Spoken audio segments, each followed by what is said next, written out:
একজন সংসদ সদস্য, এই সমাজে একজন সচ্ছল ব্যক্তি, আমার বাবাও যথেষ্ট সচ্ছল ছিলেন। এরকম একটা পরিবারের সংগ্রহে সেই 60 থেকে 70 বছরের যে সংগৃহীত আবেগময় অনেক কিছু থাকে। ধরুন একটা ছোট আংটি থাকে, ছোট একটা গহনা থাকে, গলার একটা হার থাকে, হাতের একটা বালা থাকে, কিছু দলিল দস্তাবেজ থাকে।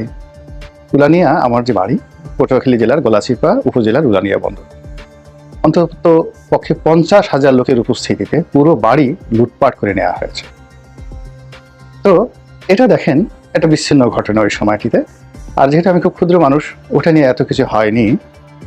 তা আমারই মতো এরকম ভাবে দেখা গেল এর আগে মধু সাহেবের বাড়িতে এরকম হয়েছে, আর অনেক কিছু হয়েছে। খালেদা জিয়ার বাড়ির কথা তো আমরা সবাই জানি।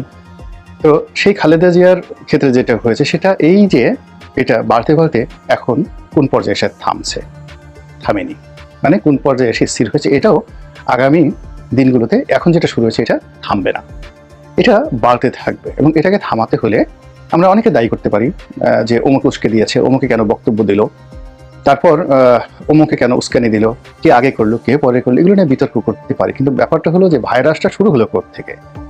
ভাইরাসটা শুরু হয়েছে অনেক আগে থেকে। বুলডোজার কারা ব্যবহার করেছে, আর এই চাপাতি এই হাতুড়ি কারা ব্যবহার করেছে, কোন কাজে ব্যবহার করেছে।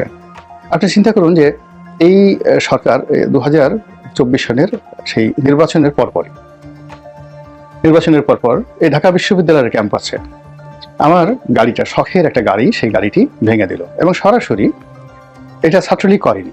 ওই সময়টাতে সরকারকে খুশি করার, শেখ হাসিনাকে খুশি করার জন্য গোয়েন্দা সংস্থাগুলো তাদের ভাড়াটিয়া এজেন্ট দ্বারা এই কাজ করেছে। শাহবাগ থানায় মামলা হয়েছে, সেই মামলা ডিবিতে গেছে, এখন সেটা ডিপ ফ্রিজে পড়ে আছে। তাহলে ধরুন আমি আমার যে প্রাণের বিশ্ববিদ্যালয়কে আমি কখনো ভয় পাইনি, never ever in life. Dhaka বিশ্ববিদ্যালয়ের চত্বরকে মনে হতে ধুলোবালি সব আমার, বইমেলা, তারপরে বাংলা একাডেমি প্রাঙ্গণ, এই সবই মনে হতো আমার। কিন্তু ওই একদিনের ঘটনার ফলে কি হচ্ছে, আমার আমিত্ব থেকে আমি বের হয়ে গেছি। আমি এখন খালি হাতে দিনে দুপুরে কখনো সেই বিশ্ববিদ্যালয় ক্যাম্পাসে যাই না, কোনো অবস্থাতে যাই না। এখন এই কাজটা কে করেছে? বিশ্ববিদ্যালয়ের ছাত্ররা করেছে? করেনি। শিক্ষকরা করেছেন? করেনি। ওখানকার যারা মানে মানে ওখানে যারা বসবাস করেন তারাও করেননি। আওয়ামী লীগ করেছে, রাষ্ট্রীয় বাহিনীগুলো করেছে। কিংবা ধরুন 21শে আগস্টের গ্রেনেড হামলা কারা করেছে?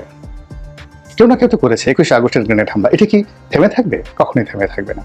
তো এই জিনিসগুলোকে যদি বন্ধ করতে হয়, তাহলে তো আগেই বললাম যে ন্যায় বিচার, সুশাসন সবকিছু লাগবে। কিন্তু এখন পুরো জিনিসটা উল্টো হয়ে গেছে। আপনি গিয়ে দেখেন ডিসি অফিসে, যে কোনো ডিসি অফিসে একটা গুরুত্বপূর্ণ সিদ্ধান্ত নেওয়ার জন্য কেউ কাজ করছে না। ঘন্টার পর ঘন্টা, দিনের পর দিন, মাসের পর মাস তারা অপেক্ষা করছে, এবং গত 7 মাসে একটা সিদ্ধান্ত নিতে পারছে